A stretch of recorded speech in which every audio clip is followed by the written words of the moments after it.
Johar Jharkhand, I Nidhi welcome you in your channel Life Academy. In this series, we are studying about Jharkhand through this book. Book name is Know Your State, published by Arihant. So, I am here to assist you in your preparation of JPSC and other state level exam like JSSC, JTET, ASI and all Jharkhand government exam. So today is 11th session and we will cover two topics of chapter 2, that is medieval history of Jharkhand, and topic name is Jharkhand during Akbar period and Jharkhand during Jahangir period. So open your book, page number 19. And topic is Jharkhand during Akbar period.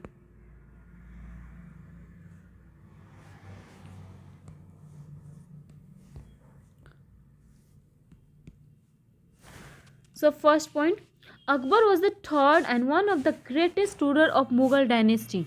Akbar क्या थे, Mughal dynasty की third number पे थे और one of the greatest ruler थे Mughal dynasty के in India की बात हो रही है. Akbar succeeded his father Humayun. Akbar ने किसे सक्सेड किया था? अपने फादर हुमायूं को सक्सेड किए थे. ठीक है, लेकिन हम झारखंड की जब बात करते हैं तो अर्लियर जो टू रूलर्स थे, फर्स्ट है Babar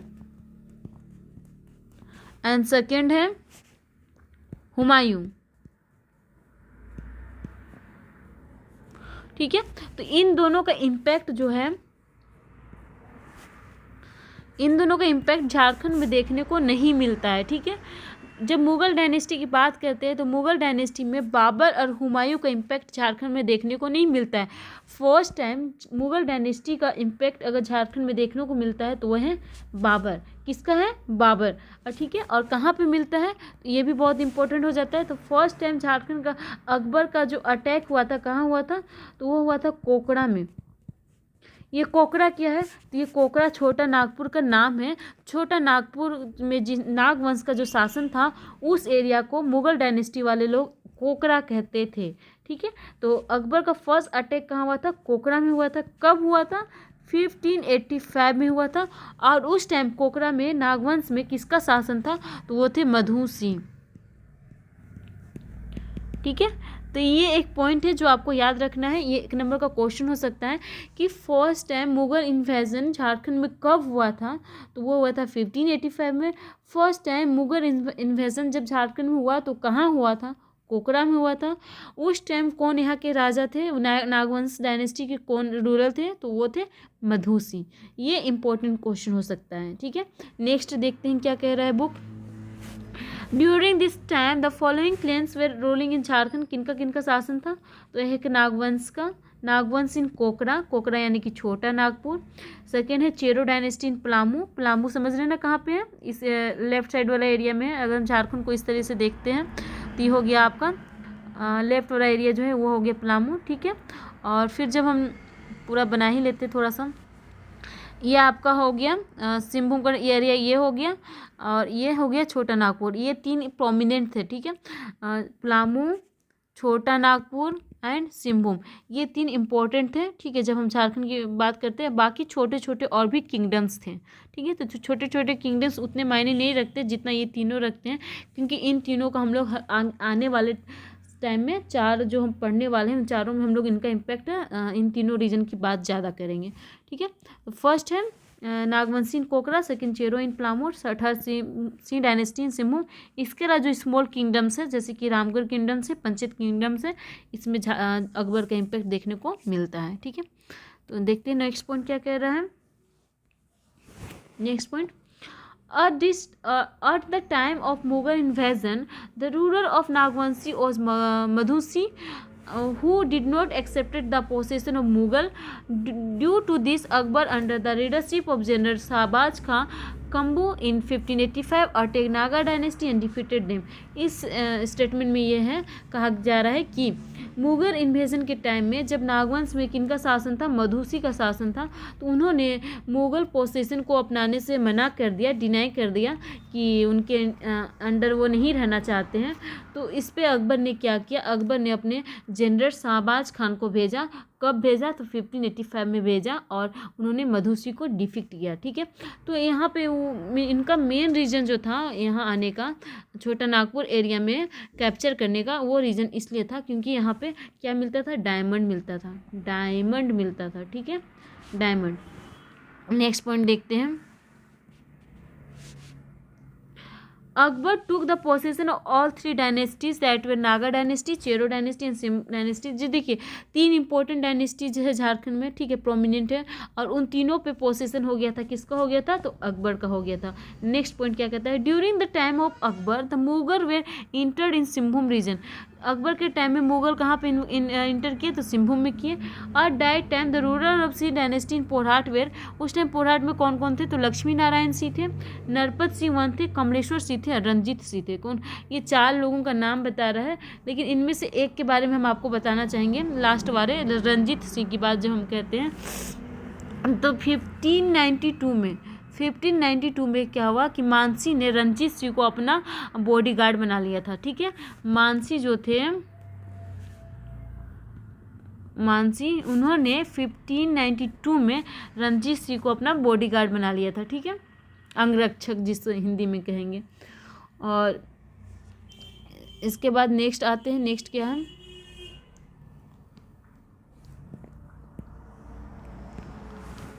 next point, to capture Palamu under Chero dynasty Akbar sent an army under the leadership of Mansi. Palamu में कैप्चर करने के लिए फिर मानसी को ही भेजे थे। During this time the ruler of Chero dynasty was Ranpat Chero. Ranpat Chero कौन हो गए हैं, यहाँ पे नाम होना चाहिए भगवत राय। ठीक है, भगवत राय। ठीक है, टाइम पीरियड इनका था 50, देखिए 1572 में ये चेरो डायनेस्टी के राजा बने थे। ठीक है, लेकिन 1589 की बात हो रही है ये, 1589 की। ठीक है, 1589 में मानसी आए थे चेरो में। उस टाइम चेरो के जो राजा थे वो थे भगवत राय। ठीक है, इसके राजा बने थे 1572 में, लेकिन जब इन पर अटैक हुआ था, कब हुआ था, 1589 में अटैक हुआ था। ठीक है, और कौन किए थे, मानसी किए थे। ठीक है, नेक्स्ट देखते हैं, नेक्स्ट क्या कह रहा है। 1592 मानसी ने also capture Porhat and defeated Ranjit Singh. तो ये हम बता चुके हैं। 1592 में मानसी ने किसे कैप्चर किया, तो पोरहाट को कैप्चर किया। किसे हरा के, रंजीत सिंह को हरा के। इन 1605 Akbar died in the Chero dynasty independent. अच्छा, जब 1605 में अकबर जब डाइड हो गए, मीन्स कि अकबर जब एक्सपायर कर गए, तब क्या किए, चेरो डायनेस्टी खुद को इंडिपेंडेंट कर लिया अगेन। ठीक है, नेक्स्ट क्या कह रहा है, नेक्स्ट है the main reason of Akbar attention towards Jharkhand was diamond founded in Koel river. Koel river में जो झारखंड में जो डायमंड मिलता था, वही मेन अट्रैक्शन था अकबर के लिए। He wanted to capture the area from where diamond was found. वो उन सारे एरिया को कैप्चर कर लेना चाहता था जहाँ पे डायमंड मिलते थे। ठीक है, तो यहाँ पे कुछ पॉइंट्स हैं जो मेंशन नहीं किए गए हैं, जैसे कि जब हम अकबर की बात करते हैं, तो जब हम अकबर की बात कर रहे हैं, ठीक है, तो यहाँ पे कुछ पॉइंट्स जो रह गए हैं, जैसे कि मानभूम की जब हम बात करते हैं,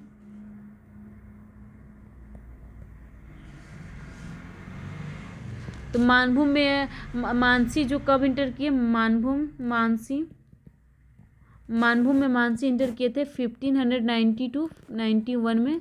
ये एक पॉइंट है जो आपको याद रखना है। ठीक है, और यहाँ पे उन्होंने क्या कराया था, तो तेलकुपी टेम्पल को रिजुविनेट कराए थे। ठीक है, रिजुविनेट कराए थे, यानी कि इसका फिर से निर्माण करवाए थे। ठीक है, जिसको हिंदी में कहते हैं जीर्णोद्धार ऐसे कुछ कहा जाता है। ठीक है, और इसी टाइम पंचायत की बात करेंगे, तो इस टाइम में पंचायत में फोर्ट बना था।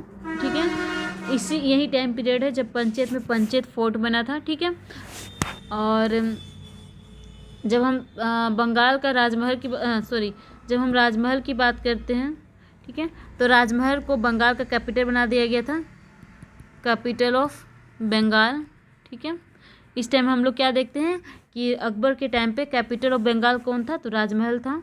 ठीक है, ये पॉइंट यहाँ पे मेंशन नहीं किया गया है। इसके अलावा परकोट जो पैलेस था, परकोटा पैलेस, ठीक है, इसको परकोटा पैलेस, ठीक है, ये जो था इसका नाम दे दिया गया था अकबर नगर, अकबर नगर, ठीक है, ये इंपॉर्टेंट पॉइंट हो जाता है। इसके अलावा जब हम हजारीबाग की बात करते हैं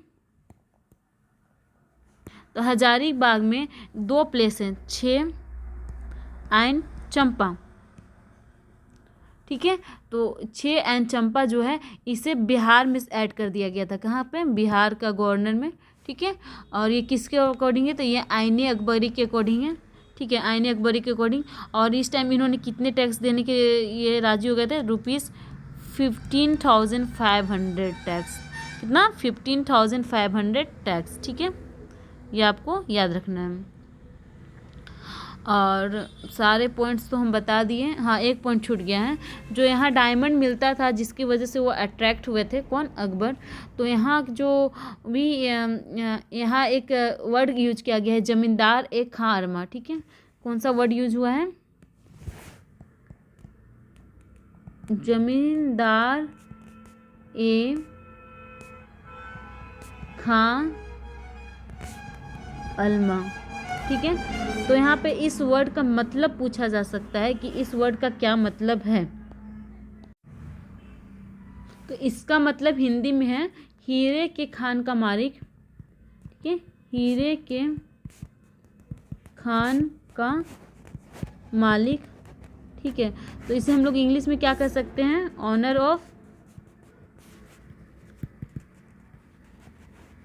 डायमंड माइंस, ठीक है, इंग्लिश में हम लोग कह सकते हैं ऑनर ऑफ डायमंड माइंस, ठीक है। तो ये वर्ड आपको याद रखना है। अकबर के टाइम में मुग़ल ग्रंथ जो था, मुग़ल राइटिंग्स जो थे, उनमें कोकरा के नागवंशी राजा को क्या कहा जाता था? तो कोकरा के नागवंशी रूलर को क्या कहा जाता था? तो इन्हें कहा जाता था जमींदार एक खां अरमा, ठीक है, क्या कहा जाता था? जमींदार ए खां अल्मा, जिसका मतलब होता है हीरे के खान का मालिक, इंग्लिश में कह सकते हैं ओनर ऑफ डायमंड माइंस, ठीक है। नेक्स्ट हम लोग आते हैं Jharkhand during Jahangir period.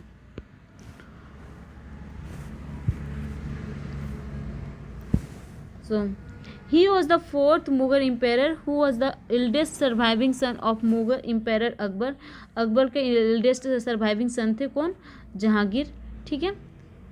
And was defeated successor of his father from an early age, उन्हें अर्ली एज में ही अपने फादर को सक्सेस कर लिए थे, मीन्स की सक्सेसर बन गए थे। In terms of Jharkhand Jahangir rule in seen in primary 2 ways. In Jharkhand के टर्म्स में जब हम कहेंगे तो इन्हें हम 2 तरीके से देख सकते हैं। पहला है Mughal relation with Chero community and second Mughal relation with Nagvanshi community, ठीक है। तो यहाँ पे देखते हैं पहले चेरो डायनेस्टी में क्या कहा गया है, उनका रिलेशन कैसा था। So first point, the Chero of Palamu took advantage of confusion created by death of Akbar। Akbar का डेथ जब सुनते हैं तो चेरो उसका एडवांटेज ले लेते हैं और खुद को क्या करते हैं? They reasserted their independence and drove out the Mughal army from Palamu. तो वो अपने आप को इंडिपेंडेंट कर लेते हैं, ठीक है, जब सुनते हैं कि अकबर का डेथ हो गया है। सेकेंड पॉइंट क्या कहते हैं? The 2 Chero kings were ruler of Palamu have been mention in history as Anant Rai and Sahbal राय।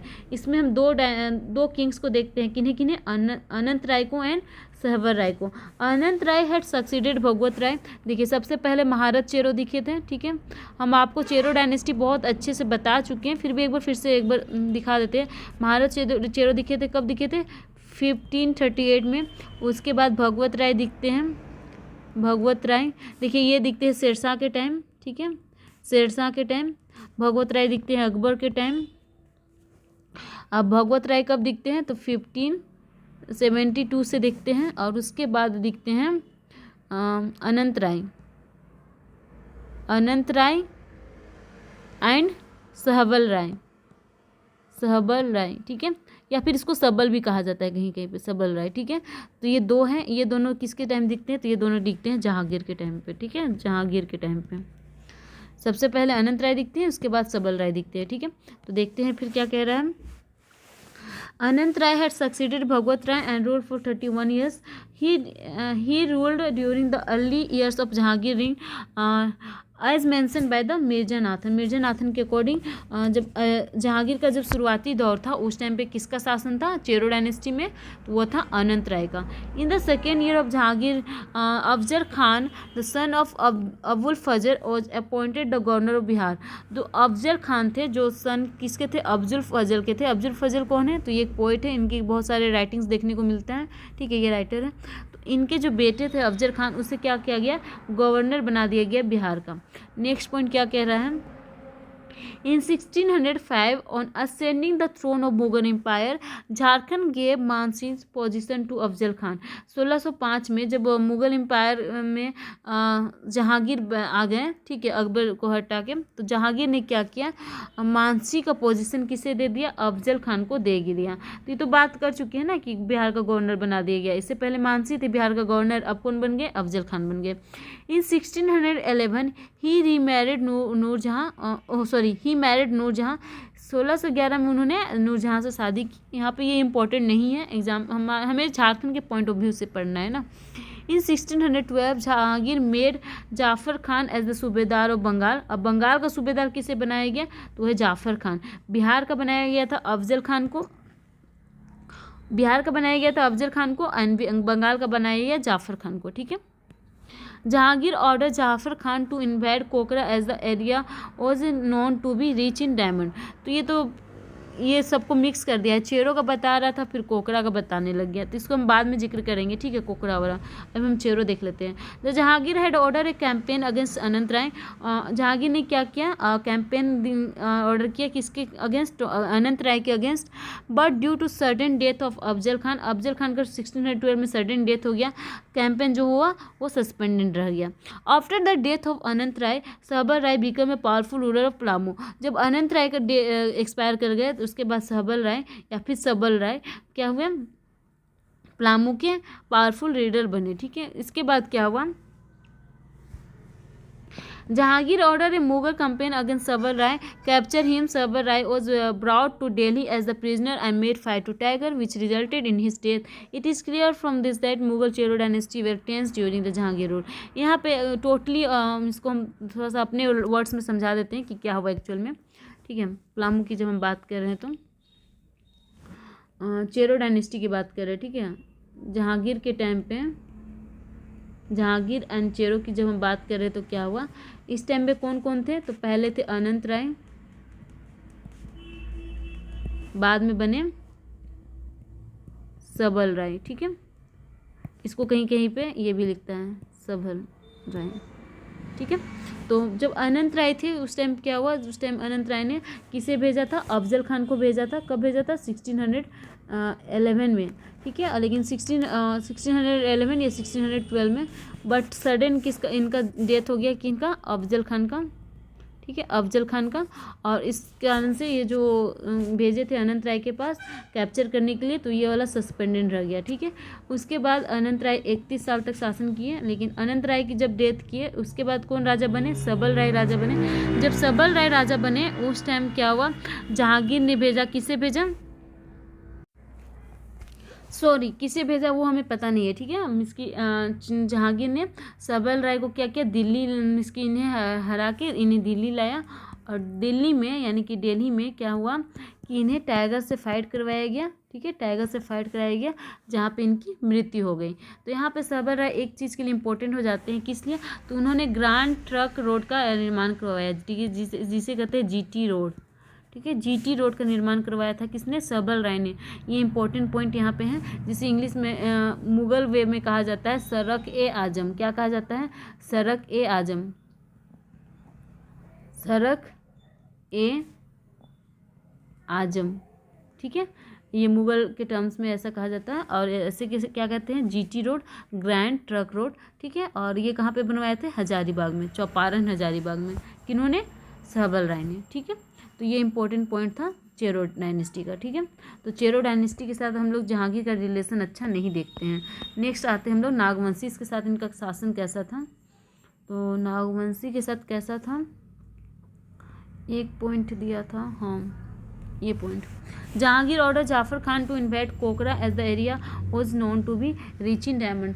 जहांगीर ने क्या किया, जाफर खान को कोकरा भेजा डायमंड में ये कैप्चर करने, क्योंकि यहाँ पर डायमंड मिलता था, ठीक है। लेकिन यहाँ पे एक चीज़ होना चाहिए, सबसे पहले ना जहांगीर ने क्या किया था, अफजल खान को भेजा था। सबसे पहले किसे भेजा था, अफजल खान को भेजा था। अफजल खान के बाद इब्राहिम खान को भेजा था, इब्राहिम खान को, उसके बाद जाफ़र खान आया था, ठीक है। कहाँ पे, कोकरा की जब हम बात करते हैं, ठीक है। नेक्स्ट देखते हैं क्या कहा है। In 1615 Ibrahim Khan was made the subedar of Jahangir. Jahangir का सूबेदार किसे बनाया गया, इब्राहिम खान को। कब, 1615 में। इब्राहिम खान इन्वेडेड दुर्जन शाह's टेरिटोरी एंड फाइनली दुर्जन Shah was defeated and arrested.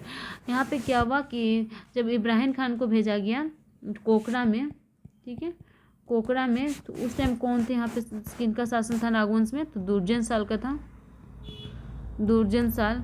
Movie में इनको कितना गंदा दिखा दिया है, कौन सा मूवी में, करण अर्जुन में दुर्जन नाम रखा है, राजा दुर्जन, ठीक है, नेगेटिव रोल दिखलाया है। लेकिन एक्चुअल में जब हम नागवंशीज में दुर्जन साल की बात करते हैं तो कितने अच्छे रूलर हो जाते हैं। क्यों हो जाते हैं, क्योंकि इन्हें हीरे की बहुत अच्छी बहुत मीन्स कि इन्हें हीरे का पहचान करना बहुत अच्छे से आता था, हीरे को आइडेंटिफाई करना।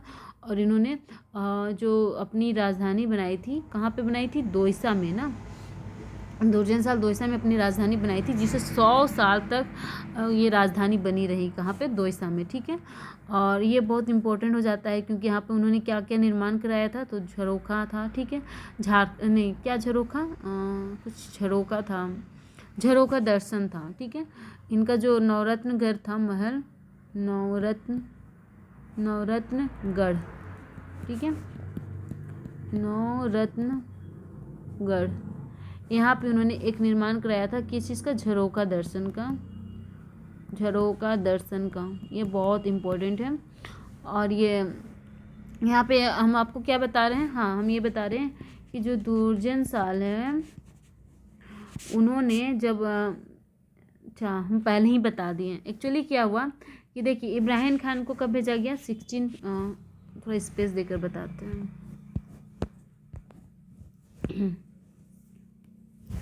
जब हम नागवंश की बात करते हैं, नागवंश एंड जहांगीर, ठीक है, नागवंश एंड जहांगीर की जब हम बात करते हैं तो जहांगीर के टाइम में नागवंश में किनका शासन था, दुर्जन साल का था, ठीक है, दुर्जन साल का था। और इन्हें डिफीट करने के लिए 1615 में भेजा गया, किसे भेजा गया, इब्राहिम खान को, ठीक है। और इब्राहिम खान ने इन्हें डिफीट किया और इन्हें ले गए, इन्हें प्रिजन में ले गए, जेल ले गए, ठीक है। और वहाँ पे इन्हें 12 वर्ष तक ये किया गया, प्रिजनर बनाया गया। और बाद में इन्हें ग्वालियर फोर्ट में शिफ्ट किया गया था। और ग्वालियर फोर्ट के बाद इन्हें 12 वर्ष के बाद इन्हें रिलीज़ किया गया। क्यों, क्योंकि ये डायमंड को आइडेंटिफाई करने में बहुत अच्छे थे, इसलिए इन्हें इनके दोस्तों के साथ छोड़ दिया गया था, ठीक है। तो जब ये वापस आए तो उसके बाद, वापस आने के बाद जब वो नागवंश की फिर से राजा बन गए, तब उन्होंने अपनी राजधानी दोयसा में बनाई। और दोयसा जो था वो 100 साल तक राजधानी बना रहा, कैपिटल बना रहा। और यहाँ पे उन्होंने नवरत्नगढ़ का निर्माण करवाया और इसी में एक बनवाए थे झरोखा दर्शन, ठीक है, झरोखा दर्शन। ये इम्पोर्टेंट क्यों हो जाता है, क्योंकि ये मुग़ल शैली में बना था। इनका आर्किटेक्चर किस तरह था, तो मुग़ल की तरह था, ठीक है, ये मुग़ल की तरह था इनका आर्किटेक्चर झरोखा दर्शन का। तो ये इसलिए इम्पोर्टेंट हो जाता है, ठीक है। तो और ये 100 वर्ष तक राजधानी बना रहा, 100 ईयर्स तक, सोच रहे 100 ईयर्स तक राजधानी कैपिटल बना रहा। चलिए देखते हैं यहाँ क्या क्या बोला है। यहाँ क्या क्या बोला है, चलिए देख लेते हैं। तो 1615 में इब्राहिम खान को भेजा, दुर्जन साल को डिफीट कर लिया। और उसके बाद क्या हुआ, कोकरा was place under the Mughal empire. कोकरा किसके अंदर आ गया, तो मुगल इम्पेयर के अंदर आ गया। From Patna Durjan Sal was sent to the Gwalior fort. पहले इन्हें पटना में भेजा गया था, ठीक है, पटना के प्रिजन में। पटना के प्रिजन के बाद उन्हें ग्वालियर फोर्ट में भेजा गया एज ए प्रिजनर। और वहाँ पे उन्हें कब तक रखा गया, तो 12 वर्ष तक रखा गया। दुर्जन सारों was release from the prison due to his expertise of identifying the qualities of diamond. उन्हें इसलिए छोड़ा गया क्योंकि वो बहुत एक्सपर्ट थे। किस लिए एक्सपर्ट थे, तो आइडेंटिफाई करने में डायमंड को। इन 1627 Durjan Sal return to the Jharkhand and gain the throne of Kokrah. और जब 1627 में जब वो वापस आए तो कोकड़ा के थ्रोन उनको वापस मिल गया। उसके बाद उन्होंने अपनी राजधानी शिफ्ट की, राजधानी ले गए दोईसा 100 वर्ष तक राजधानी बना रहा। और आगे नवरत्नगढ़ का वहाँ पे बनाया। नवरत्नगढ़ के बाद उसमें झरोखा दर्शन बनाया। ये इंपॉर्टेंट पॉइंट था, ठीक है। और यहाँ पे एक पॉइंट यहाँ आपका छूट गया है। दुर्जन सार ने जहांगीर को कितना टैक्स देना स्वीकार किया, तो दुर्जन सार ने जहांगीर को कितना टैक्स देना स्वीकार किया था, तो वो था ₹6,000। ये एग्जाम में पूछता है कितना टैक्स दुर्जन सार देने को एक्सेप्ट हो गया था, तो 6,000। कितना, 6,000। इसके अलावा आई थिंक सारा पॉइंट कवर हो चुका है। तो अब हम शिफ्ट करेंगे शाहजहां एंड औरंगजेब में, जो हम लोग कल पढ़ेंगे, ठीक है। शाहजहां औरंगजेब कल पढ़ेंगे। उसके बाद नेक्स्ट सेशन पोस्ट मुगल होगा एंड देन MCQ, और ये चैप्टर ओवर हो जाएगा। अगर आपको ये सेशन अच्छा लगा है और आने वाले वीडियोस देखना चाहते हैं तो चैनल को सब्सक्राइब कीजिए। Thank you, have a nice day.